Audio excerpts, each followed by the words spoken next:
Hi. Is everything okay here? Okay. Somebody called us kind of worried because they saw Jason come over here and he was going in the car and they weren't sure what was going on. No, everything's fine. Everything's fine? Okay. Do you guys have any ID with you? Yeah. I got to write a report here. They came over and talked with you guys. Of course. They were just a little worried because they saw the car running over here and they weren't sure what was going on and all that jazz. Run just like that, or I don't want to take your wallet from you. I have this, and I'll find my license. Okay? Sorry. That's okay.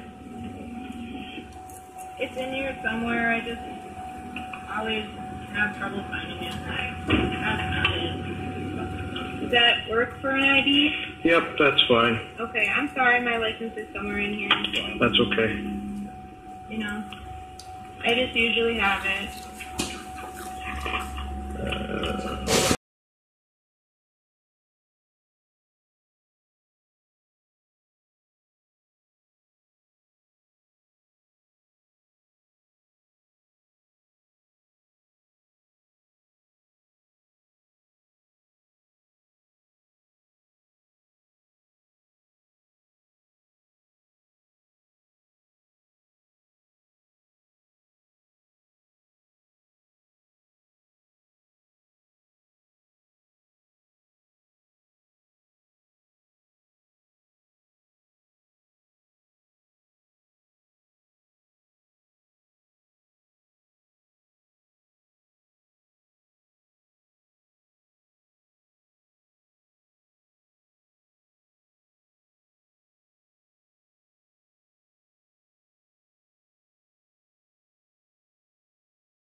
Ms. Newdorf? Your Honor, the state intends to introduce that exhibit, not publish it for the jury with this witness, simply that it was located in the defendant's vehicle. I believe that there would be testimony regarding that letter, both through Jason Mengel and Jenna Van de Zan, which sets out sort of a argument that occurred between, or a discussion that occurred between Jenna Van de Zan and Jason Mengel, which then led to a conversation between the defendant and Jenna Van de Zan, where she decided then to write a letter. My understanding is Mr. Mengel provided that letter to the defendant. I believe it's like within March 20th to March 21st, very close in time to the date of the incident in question. I believe it's certainly relevant. I'm not publishing it at this point. I think the relevance will come out after Mr. Mengel and Ms. Van de Zan testify. And we'll be objecting eventually to either Mr. Mengel testifying about it and or Ms. Van de Zan testifying about it. It's also, I don't know that just because their explanation doesn't say how it's relevant. What is it probative to? They have not said in any way what it's probative to of anything. It's two other people talking and discussing, Jason and Jenna. It's not relevant, as well as it's hearsay. All right, well, until I hear what their evidence is from Mr. Mengel and Ms. Van de Zan, I can't really make a ruling on that. If it relates to, again, the relationship issues, as I was thinking about this on the video from the Eau Claire City Police vehicles on the afternoon of March 22nd, Jason Mengel refers to it. We kind of have a situation, refers to a situation. So if this letter is in some way, about that situation and the overall circumstances involving the relationship between Ms. McCandless and Mr. Mengel, and these issues in the relationship that involve Mr. Hansen and Mr. Woodworth and so on and so forth, I can see where there could be some relevance, but I don't know until I've heard what those witnesses say about that. And so, regarding this witness, and Judge, Your Honor, we're not going to be objection on foundation grounds. We agree where it was, that it was found there, and so the defense preference is let's deal with it then on Mr. Mengel. I don't think there needs to be any. I don't want evidence, something marked and put in if it's not going to get tied up later. Let's just see if it comes in with Jason or doesn't come in, but there's no reason to have this witness refer to it in any way, shape, or form. Well, at some point, I assume that the state would want to have the evidence that it was found in Ms. McCandless' possession on that day. Yeah, and if Your Honor rules that it's relevant, we will agree to that fact of where it was found. So you're saying you would enter into a stipulation? Yes. And what is the state's position on that? Your Honor, I believe the state has, the right to present its case the way we believe is appropriate. I think it was found in her vehicle. I'm not displaying it. I won't be asking about the contents other than, is this a letter that was located in the defendant's vehicle? Is this an accurate copy? I believe I think there's a sufficient basis regarding, intent and state of mind and, context of her relationships that will come out after these individuals testify. But I would like to be able to at least lay the foundation for that. All right. Well, I'm going to allow the state to lay that foundation. Obviously, it's not going to be published to the jury, nor will there be, really any reference to what it is other than that this was found and it's marked as an exhibit, but it won't be received unless and until it is again found to be relevant. And it not be offered then. I understand they can go to the step. It won't be offered. It just you can identify it. And then it can go to the clerk, and we won't have any further reference to it today. The next 4 items deal with personal information regarding Ms. McCandless. I think they're 2 different matters. One is, I believe the state intends to introduce Ms. McCandless's plastic driver's license, as well as W-2 form that Ms. McCandless that was at some point found. These are, again, irrelevant. Her plastic driver's license, there's no issue of identity in this case. There's no need for her driver's license, the piece of plastic, to be entered into evidence in this case. It's just not relevant. If they want to testify, did you find her plastic driver's license in the car? Yes. I get it. That's fine. But the actual piece of plastic with all of her personal data on there doesn't need to be entered into evidence. Okay. Ms. Nodoff. Judge, it's not. I understand that the relevance is small in this case, but it does have her height and weight, which I think is relevant when we're coming to a claim of self-defense. It was located in her vehicle on the recording. She states it's in here somewhere. She can't find it. It was found in the vehicle. I think we have a right to, introduce that to show, identity and height and weight as well as it was in the vehicle. Briefly, if they want to ask him, did you find her driver's license? Yes. Does the driver's license say she's 5'6"? Yes. Does it say she weighs this much? Yes. They got the information in. They don't need the piece of plastic. What about that, Ms. Nodoff?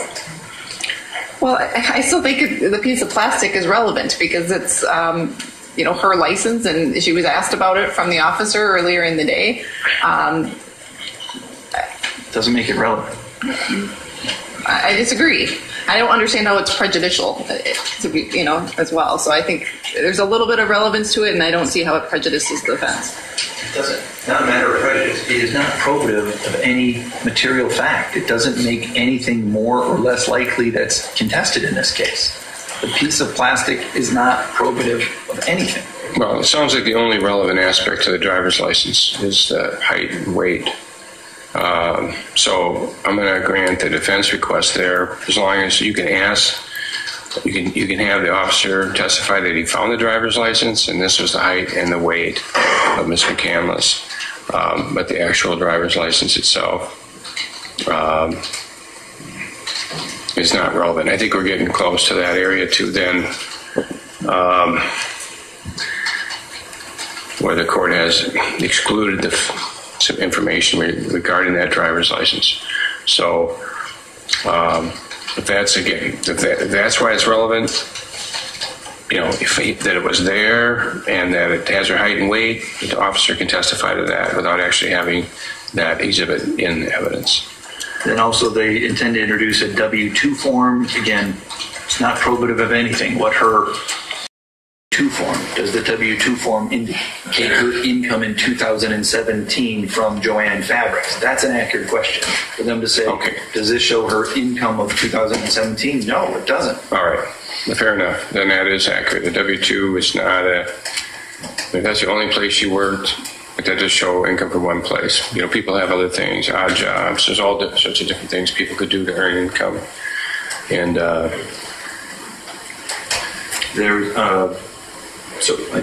moving on, I believe under the state intends to introduce what we've called a white journal and a blue journal of Ms. McCandless. It's my understanding that the state intends to introduce them but not talk about any of the contents in any way, shape, or form,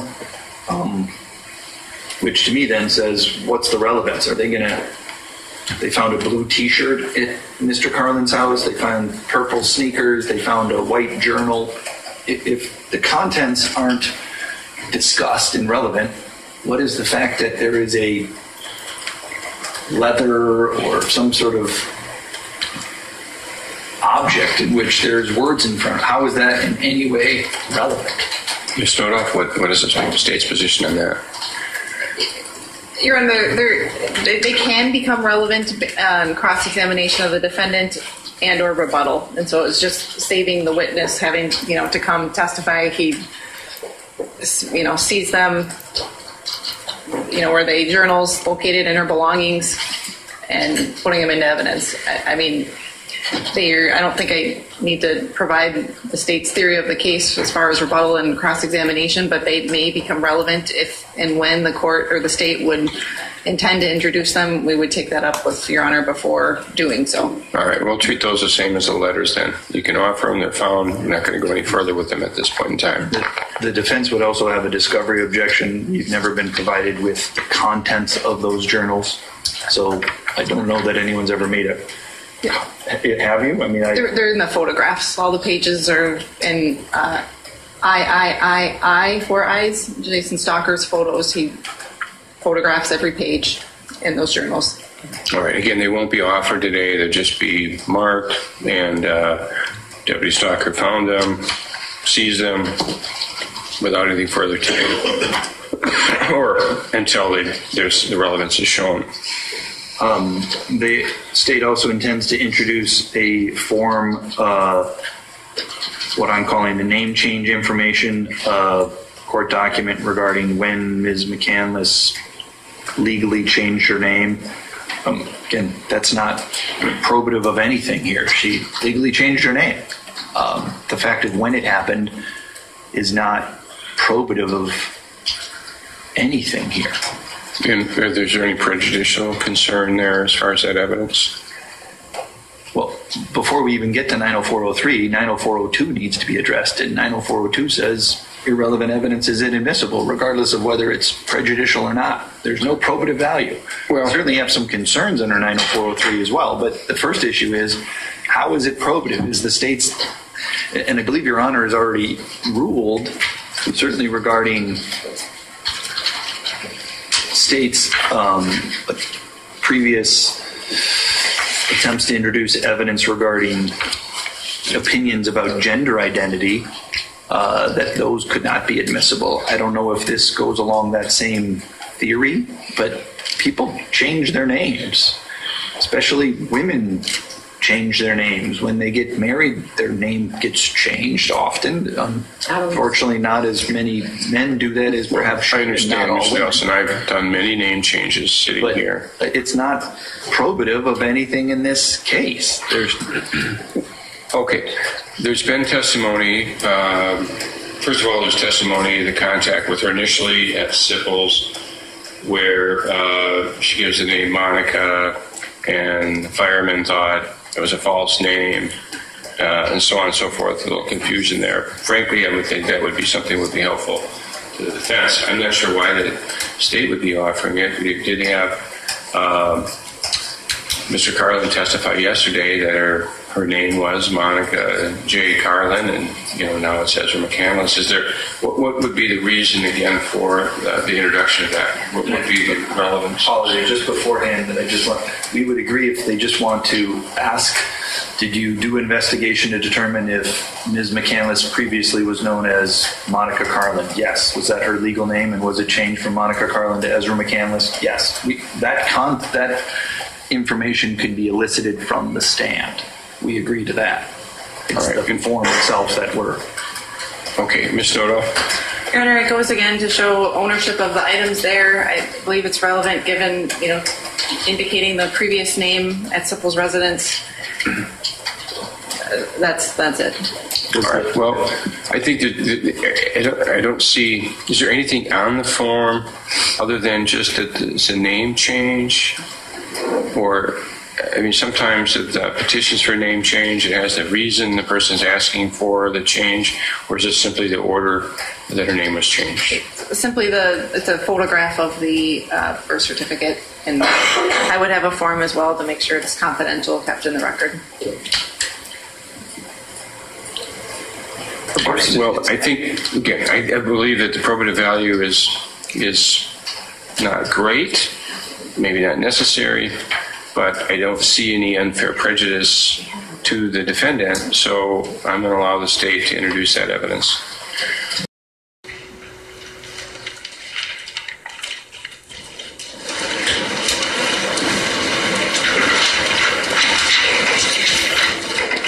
Do you swear to tell the truth, the whole truth, and nothing but the truth, so help you God? I do. You may have a seat.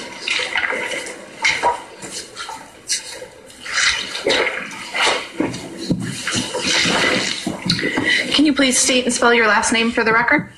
Jason Stalker, and it's Stalker. What is your occupation? Sergeant with the Dunk County Sheriff's Office. And how long have you been employed in law enforcement? 10 years. On March 23rd at approximately 6 p.m., do you recall being dispatched to a field drive off of 430th Avenue? Yes. And after you arrived, were you concerned about the weather potentially affecting evidence in this case? Yeah, the forecast was incoming rain-snow mix that evening. And as part of this investigation, did you subsequently print off weather reports regarding the weather on both March 22nd and March 23rd, 2018? Yes, I did. May I approach, Your Honor? You may. I'm showing you what's been marked as Exhibits 502 and 497. Do you recognize those documents? Yes. And what are they? The weather reports that I had printed off. And are they accurate copies of those weather reports as you remember them? Yes. It moved Exhibits 497 and 502 into evidence. Any objection? No, if we could just get the particular dates for each one. I'm sorry, 497 is March 22nd. Thank you. And the other one is? 502 is March 23rd. Thank you. Right then, Exhibits 502 and 497 will be received. And Sergeant, if you look at the second page of 497, excuse me, the fourth page of 497, does it contain the various temperatures throughout the day? Yes. And at 1:15 p.m., what was the temperature in Menominee?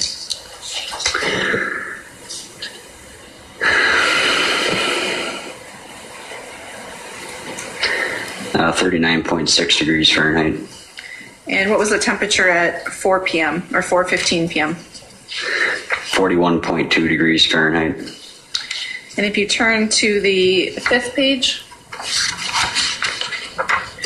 what was the temperature at 11:55 p.m.? 28.2 degrees Fahrenheit. And then if you look at the Exhibit 507, what was the first page of that? What was the maximum temperature on March 23rd of 2018? Maximum temperature was 41 degrees Fahrenheit. And what was the minimum temperature? 20 degrees Fahrenheit. Okay, thank you. The following day, on March 24th of 2018, did you go to Stanley, Wisconsin to speak with the defendant's family? Yes, I did. And who was with you? Investigator Dykus as well as Investigator Kowalczyk from the Chippewa County Sheriff's Office. And is Stanley, Wisconsin located in Chippewa County? Yes. And do you recall who you spoke with that day? Yes, I spoke with Joe Shane Carlin, which is Ezra's adoptive father, and Rosalina Gunnelson, which is Ezra's mother, and then her grandparents, Terry and Deborah Carlin. And were your conversations with the family recorded? Yes. And was a transcript later created of that recording? Yes. Did you previously review that entire transcript to ensure it was true and accurate as you recalled the conversation? Yes, I did. And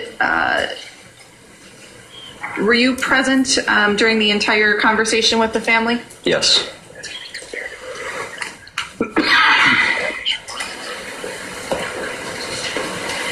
And when you compared the transcripts, you compared them with the recording to ensure they were accurate, is that right? Yes. May I approach, Your Honor? You may.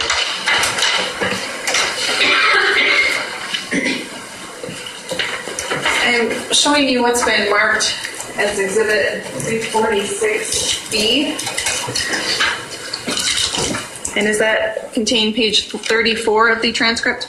Yes. Objection. I think it's been previously noted. I don't. But this is the improper form of the question. We need to ask him, and they can put the transcript in later. But I want to make my note of the objection that we previously discussed. All right, your objection is noted. Go ahead. And were you present when Investigator Kowalczyk asked whether there were any knives that Mr. Carlin knew of? Yes, I was. And were you present when he made his response? Yes, I was. And looking at Exhibit 346B, is that an accurate transcript on that, on both the recording as well as your memory? Yes.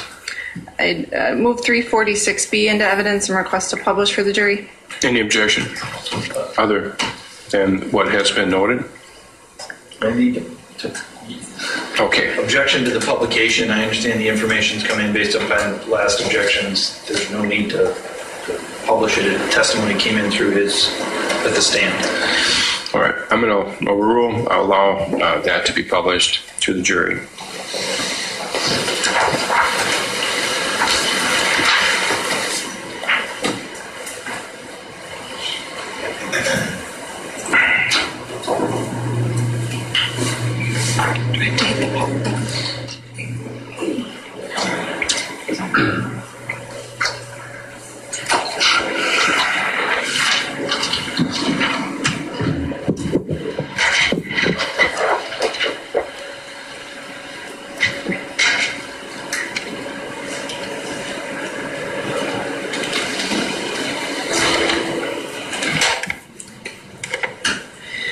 What was Mr. Carlin's response to Investigator Kowalczyk's question?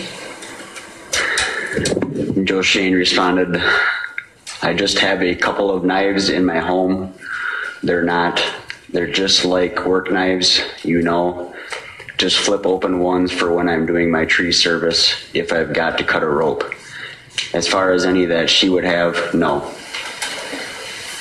Thank you.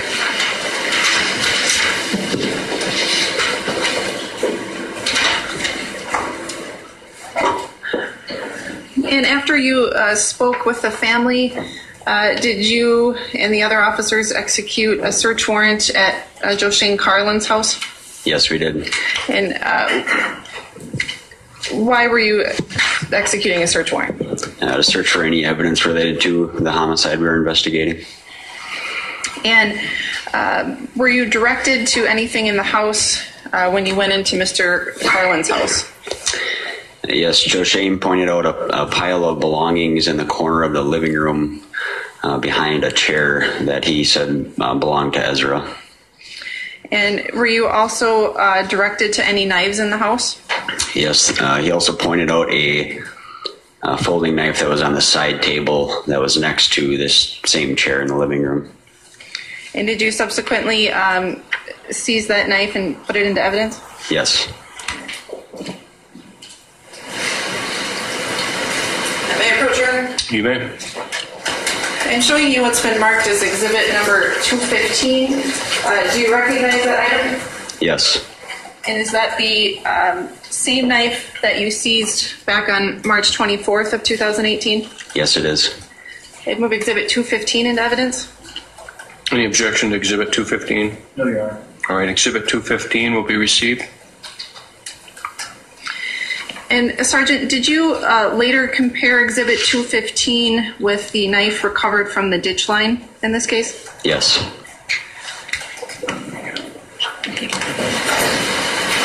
I request to publish both exhibit 233 that's already been moved into evidence as well as exhibit 213 on the Elmo. You may.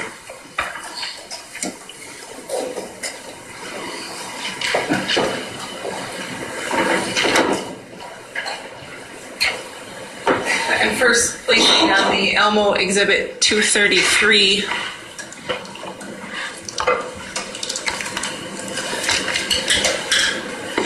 And I'm now placing on the Elmo exhibit 215.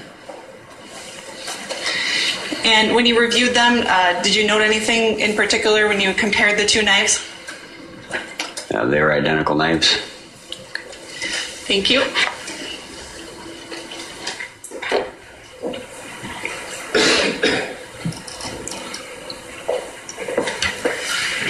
And you also indicated that you were directed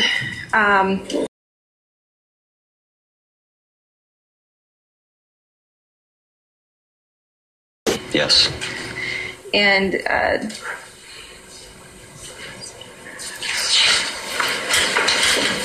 did you take a photograph of that? Yes, I did. May I approach? You may. I'm showing you what's been previously marked as exhibit 501. Is that the photograph of the birth certificate that you took? Yes. And is it an accurate copy? Yes. And when does it indicate the defendant's change of name occurred? November 13th, 2015. Of exhibit 501 into evidence? Subject to, again, previous discussions on the record, Exhibit 501 will be received.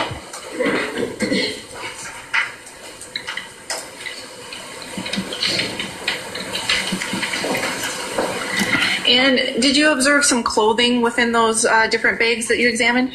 Yes. And did you lay those different clothing items out and photograph them? Yes, we did. And did you observe any visible cuts or tears in the clothes when you laid them out? No, I did not. And before you left Mr. Carlin's residence, do you recall trying to search for a second knife? Yes. What, if anything, did Mr. Carlin do? He thought that the second knife would be on the kitchen counter in a basket. And so we went and looked in that area. We also looked throughout the house, and we did not find it. Joshane thought it could possibly... Objection, hearsay, move to strike any thoughts or statements of Joshane Carlin. Sustained on hearsay. And so did you check the kitchen for the knife? Yes. And was it located in that kitchen basket? No. Did you go to another location to try to find the missing knife? Yeah, we went to Joshane's place of employment where he works for the tree service. And was a search performed on Mr. Carlin's work truck to try to locate that knife? Yes, we did. We did not locate it.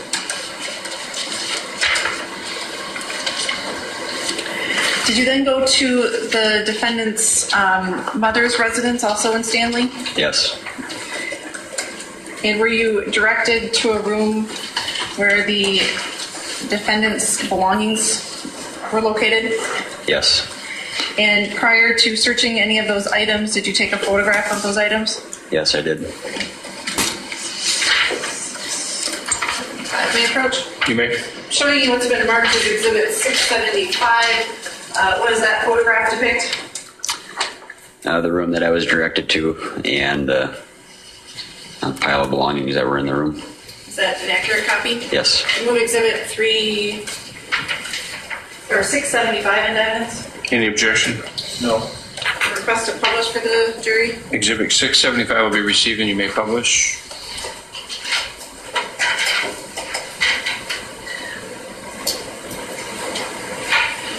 And do you recall searching, did you search all of those items or?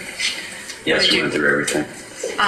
And when you were searching, did you locate anything in the closet of significance? There was a steak knife hidden on the shelf of the closet. And did you do anything with that knife? We photographed it. All right, thank you.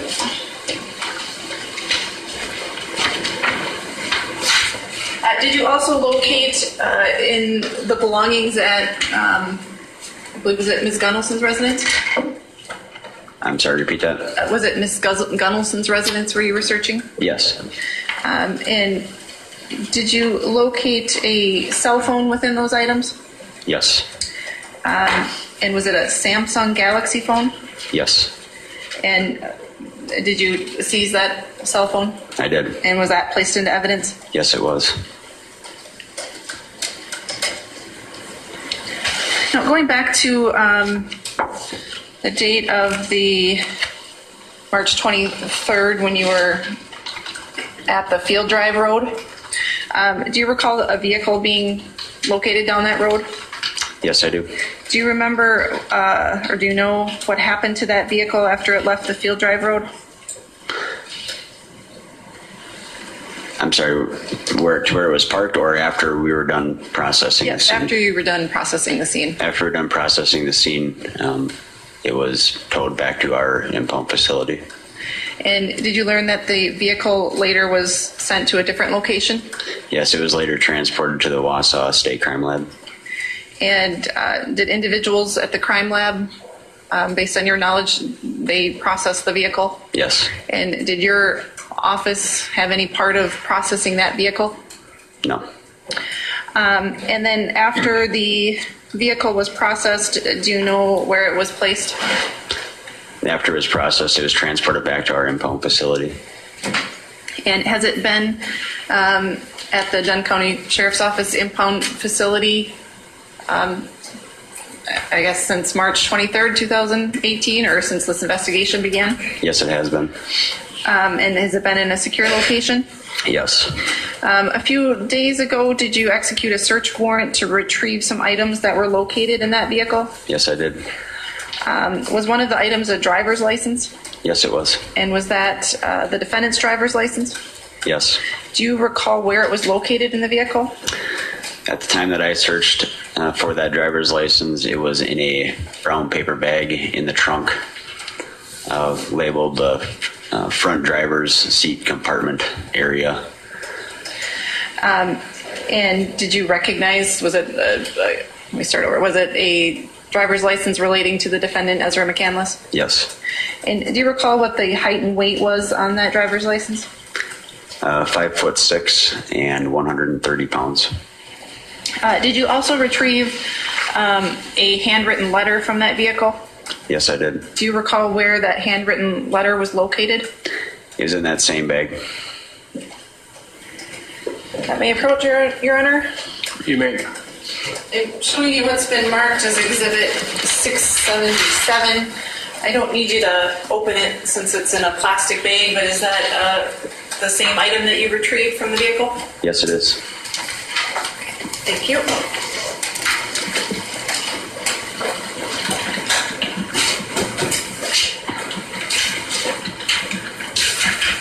And also, as part of your investigation in this case, did you review some different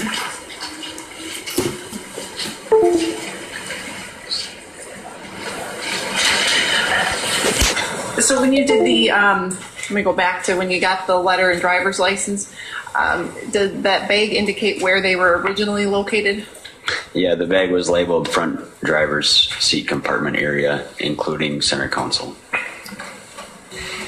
And then as part of your investigation in this case, do you recall examining some electronic downloads seized from devices at Alexander Woodworth's house? Yes, I did. Do you recall reviewing a reader report of an Amazon Fire tablet? Yes, I did. And did you locate of anything of evidentiary value to this investigation on that Fire tablet? No, I did not. Yes. And move Exhibit 365 into evidence. Any objection? Other than, well, subject to prior discussions and limitations, Exhibit 365 will be received. And ladies and gentlemen, you'll note on Exhibit 365 there is some redaction, and the parties have essentially agreed that that material is completely irrelevant and inadmissible for purposes of this case.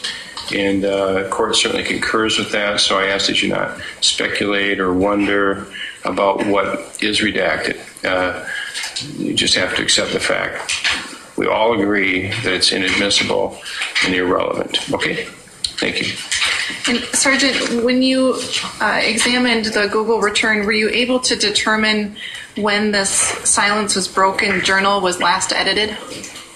Yes, it was last edited at, I think it was 7:23 p.m. on March 21st, 2018. Okay, they request to publish 365 to the jurors. All right, you may.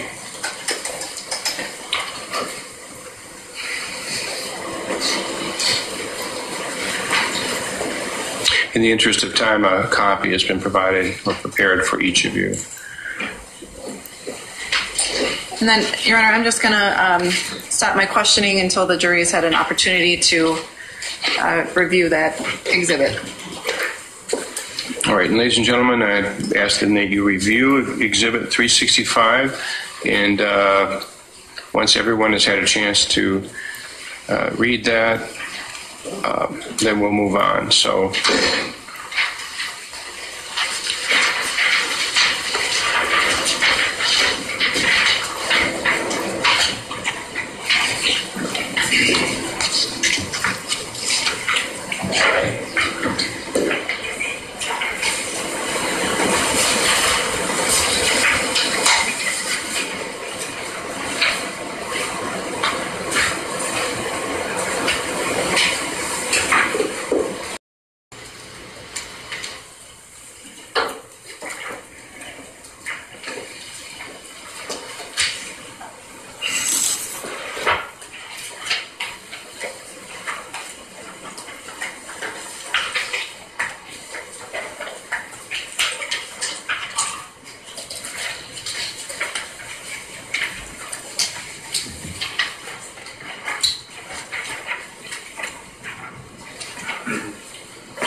All right, so the jury now reading the second journal. This is journal number 2. It's 2.5 pages long, and I was just handed a copy of it. So I have it, and I will read it to you, as the jury is doing right now. They're doing that in the courtroom. It says, Journal 2, my mind is deeply haunted by the actions I've done. Waves of guilt wash over me each day. Memories cling to my mind greedily. Often I feel screams perched in my throat, scratching to find an escape. Questions obsessively repeat in my mind. How could I do that?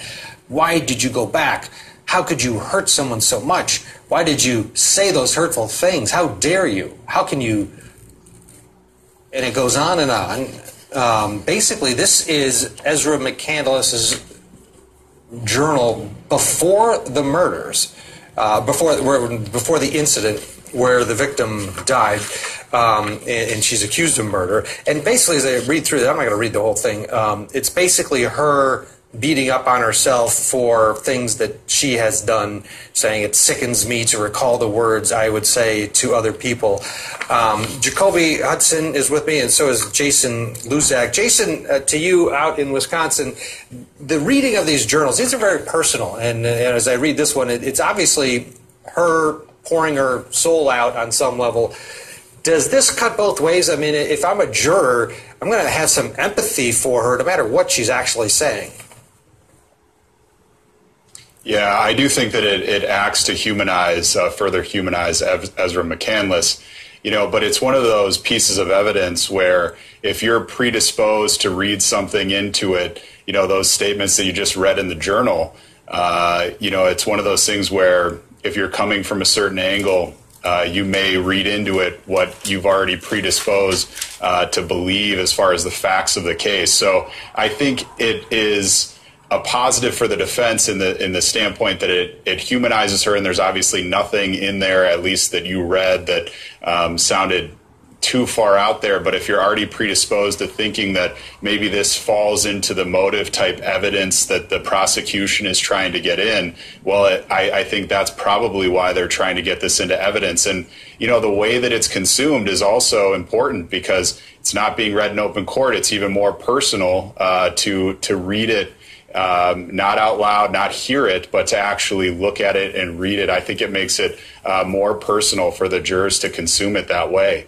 Absolutely, and the judge did rule in the defense's favor. I think Jacoby Hudson, that was a good move by the defense because, as Jason just said, this is now I feel like I'm hearing it from her, even though I'm reading it. It's her voice, and it humanizes her, right? It does humanize her. But you got to look at it from both standpoints. And Jason, you makes a great point about the predisposition. Because if you look at it from her standpoint, the defense's standpoint, you look at it, but maybe they feel sorry for her and that she's a human and she makes mistakes. But as a prosecutorial standpoint, it also looks at it from their side as, hey, listen, she is having all these feelings. She may have mental health issues. She definitely feels bad for hurting the people she loves, but it also, she may feel emboldened to do something about it.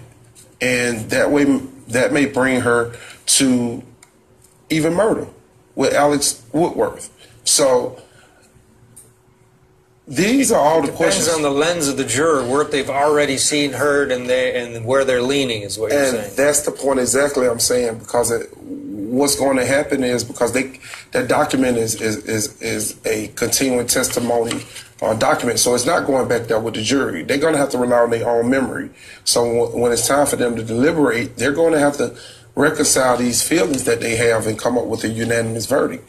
And I believe that some of the jurors are going to be torn on whose side, prosecutorial or defense, on what the predisposition of those letters mean, of her journal. Yeah, I'm just reading another portion of it. She says, I did my part in damaging myself and tainting something that should have been worked on sooner. I would consider suicide daily. My mind would tell me I'm a failure and a monster, and I became one of them. It sickens me to recall the words I would say so often, similar to my previous relationship.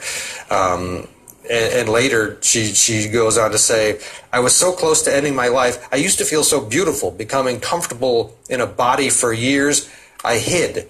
Then, once again, grasp of my own identity crisis had me in its hands. It's like almost a poetry-ish pouring out of her feelings. And Jason, the net effect of this, I think this goes both ways. Yeah, I do think it goes both ways, and I think what it's setting up, strategically is, we always knew and we always believed that Ezra's going to have to take the stand, but I think that this piece of evidence itself would really push it over the edge to have her testify, because she has to explain what those journals mean and provide some context for them.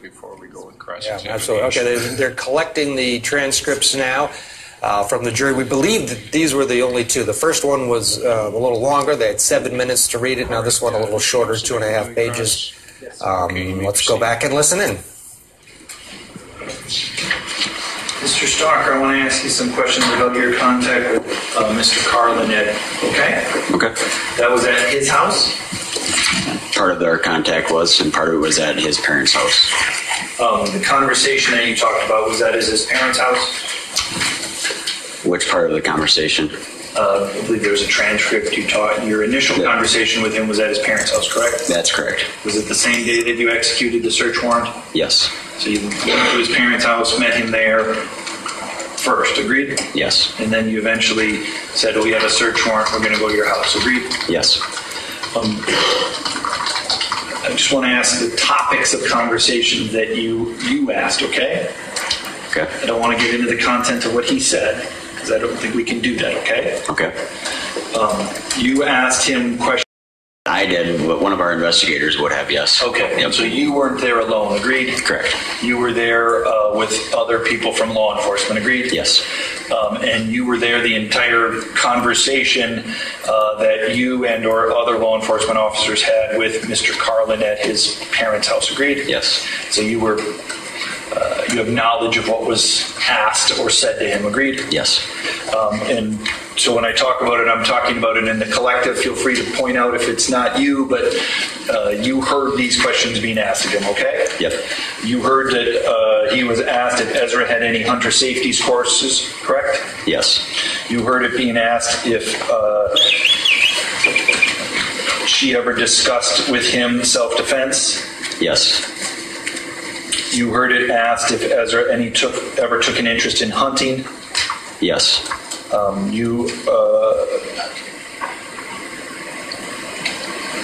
You heard it be asked if he knew of Ezra owning any weapons, correct? Yes. And the term used was weapons, agreed? If I could, I'd like to look at the transcript just to verify, but... Well, you wrote out a report. Would that refresh your memory? Yes. Showing you DOJ 229, page 229. This is your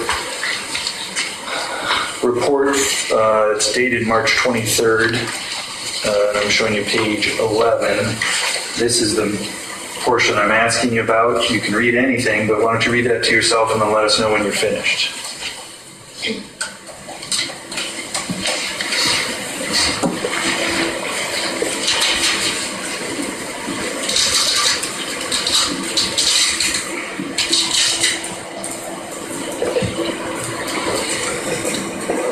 Fresh in memory? Yeah. The word that was used in the question was weapons, agreed? Yes.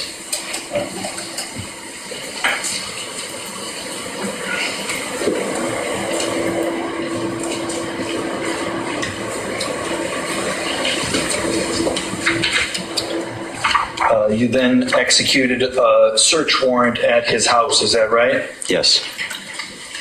And during that search warrant, you and or law enforcement asked Joshane Carlin again about whether there's any weapons in the home, agreed? Yes. And Mr. Carlin spoke about, again, not getting into the content, but in general spoke about many weapons, agreed? Yes. Mentioned guns in the home, correct? Yes, Senator. Relevance. Overruled. Just in general, he pointed out and mentioned to you how many and where the guns were, correct? I don't recall him pointing out the firearms, but yes, we did have that conversation. We asked that question if there was, what there was for weapons in his house. That would certainly be a typical of law enforcement when they're executing a search warrant. They want to know if there's any weapons, regardless of whether it's for evidence or not, just for safety purposes, agreed? Yes. So that was certainly an important part that you would have covered that day, right? Yes. Wasn't necessarily documented in your report, but that was done. Yes.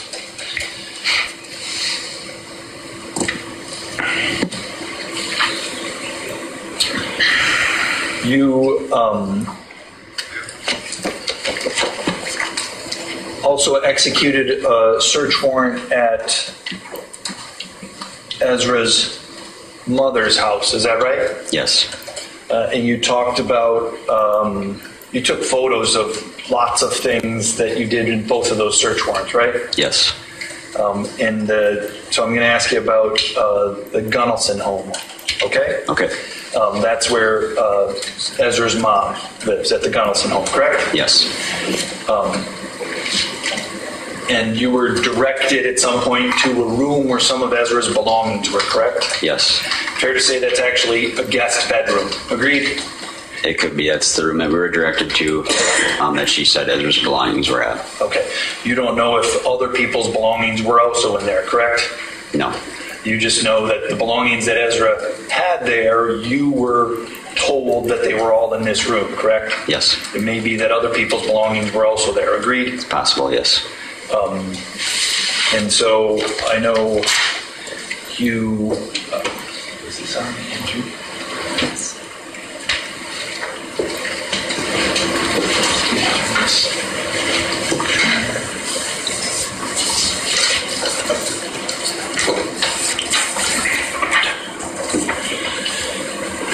Okay, display Exhibit 675, publish that. Has that been received? Yes, that's my understanding. Yes. And I'm going to just give you in case it's easier to look at another hard copy, sir. Exhibit 675, this is a photo of the room that you're talking about where Ezra's belongings were. Agreed? Yes. What we see here are some of Ezra's belongings, correct? Yes. And some belongings that belong to perhaps other people. Agreed? Agreed. You don't know. Correct. You testified that you at some point found a knife in that room. Agreed? Yes. Fair to say that the knife was in plain view on the top shelf there in the closet? Yes, it was tucked beside some belongings on the top shelf. Okay, so previously when you used the word hidden, you may have misspoke because it was actually in plain view, right? Well, I think it was, we could see it by looking at it, but it wasn't just out there in the open. It was between, there's some boxes and books and stuff up there. It was between those items. It was between items just like the books are between books, correct? Correct. Just like the games are between games, correct? Yes. You wouldn't say that the games are hidden that are on that top shelf, would you? No, but they're bigger too. Sure. You wouldn't say that the books are hidden that are on there, would you? No. You wouldn't say that the papers that are on there are hidden, would you? The what?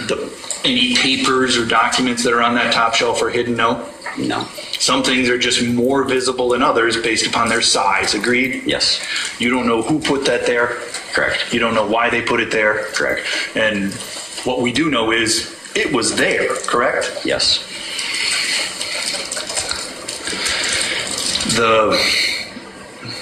Okay. Those are the only questions I have on that. Thank you.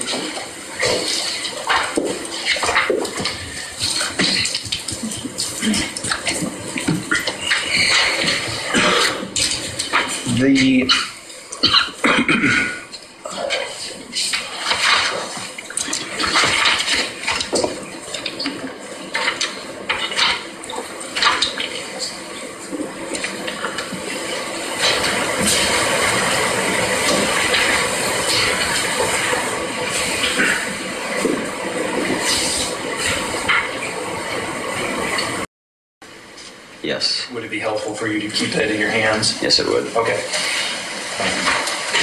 Move for the admission of Exhibit 678. All right.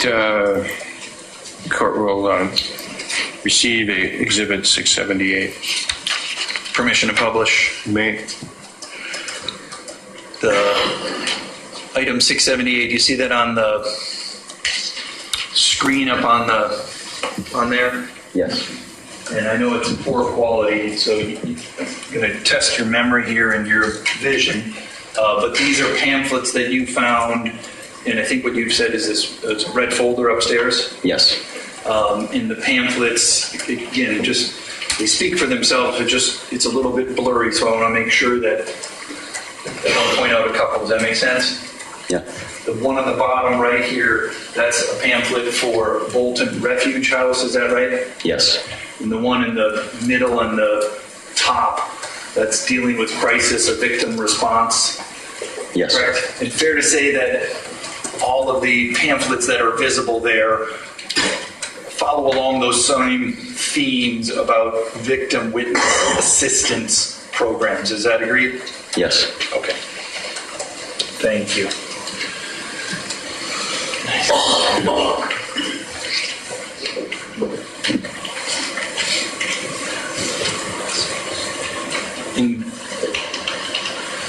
Can I just stand up there, Your Honor, so I can go through it easier with the witness? You may.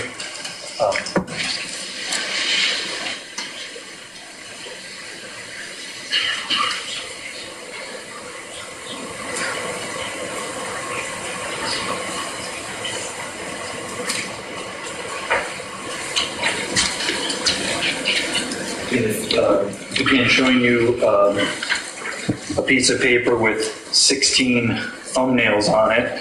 Just want to ask you some questions that might be helpful for your memory. Did you also remember seeing a sheet in there that was entitled a Bill of Rights for Survivors? Yes, that is included in here. Okay.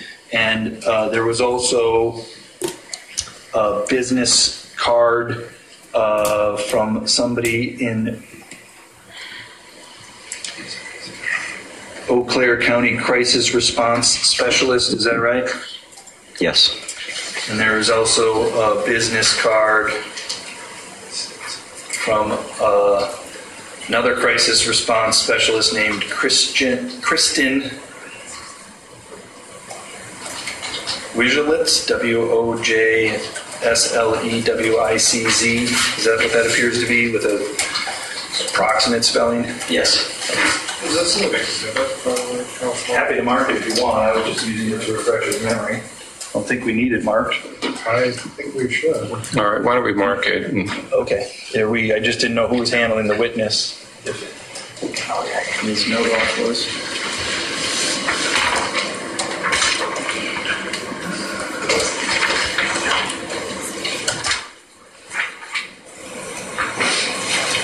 What's that exhibit number? The exhibit number is 679 that I've been referring to previously. Not offering, but since it's made reference to.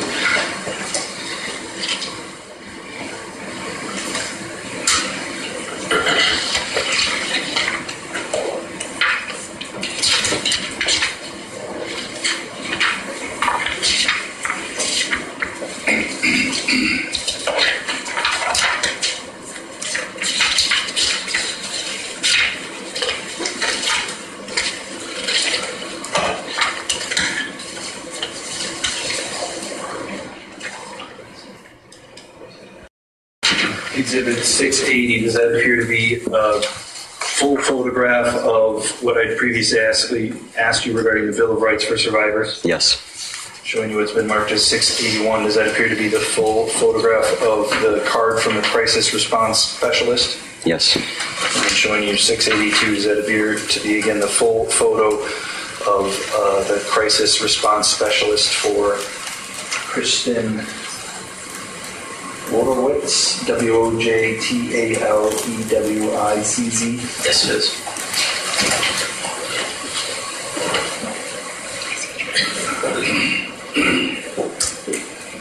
I want to just briefly ask you about exhibits 365 and 366, okay? Okay. I don't want to get into the content, but you're familiar with exhibit 365 entitled Silence Broken?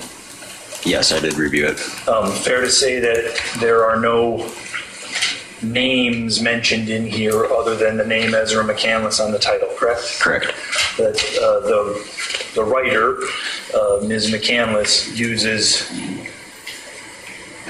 pronouns to talk about other people, correct? Yes. Sometimes the pronouns are male, sometimes the pronouns are neutral, and there may even be some pronouns that are female. Agreed? Yes.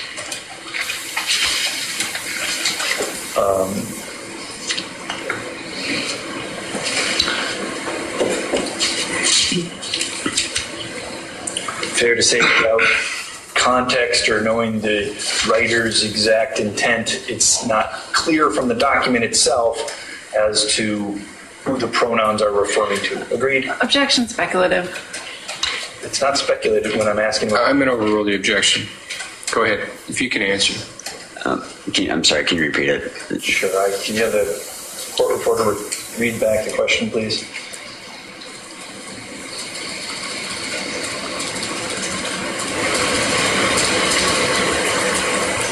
Question. Fair to say, without context or knowing the writer's exact intent, it's not clear from the document itself as to who the pronouns are referring to. Agreed? Agreed. And that would be the same for Exhibit 366, the Journal 2 item, correct? Yes. Again, there's no names used other than on the top, I think it says from Ezra's Google account, correct? Yes. Otherwise, the pronouns, again, the he's or male pronouns, female pronouns, neutral pronouns are used, correct? Yes. And the same about context. You don't know who those are referring to without context or the writer's intent. Agreed? Correct. All right.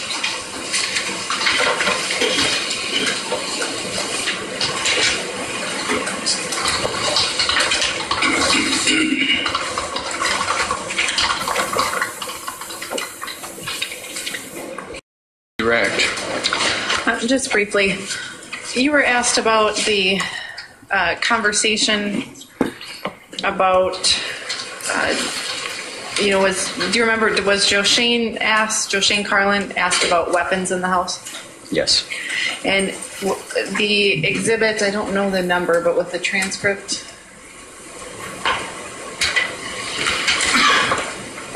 Got it. Hold on a second. Exhibit 346. Thank you. Exhibit 346 that was put on the screen, was that response specific to a question specifically about knives? Yes. And you were asked, and I don't want you to give the answer, but I'm wanting to know, in the journal, did you have context in this case? Yes. And so does the context tell you, in your opinion, and I don't want to know what your opinion is, does it tell you who the pronouns refer to? Yes, I can make my own opinion. Okay, thank you. We recross. Mr. Nelson. No, Judge. All right. Okay, Deputy Stalker, may step down. And is Deputy Stalker free to leave then, or? Yes. Okay.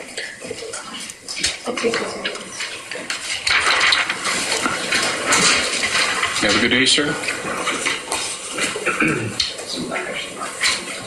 Are we ready with the next witness, or do we need a few minutes? Judge, the task should be completed that we previously talked about. I just want to check on that, whether we do that in between direct and cross, or whether we do that now. I guess I'll defer to Mr. Hahn and Your Honor. Well, Mr. Hahn, would that have any, what we've discussed, have any, I guess, bearing on your direct examination? No. All right. Then my preference then would be to go ahead and do the direct examination. We'll take a break after direct examination, and we'll go from there.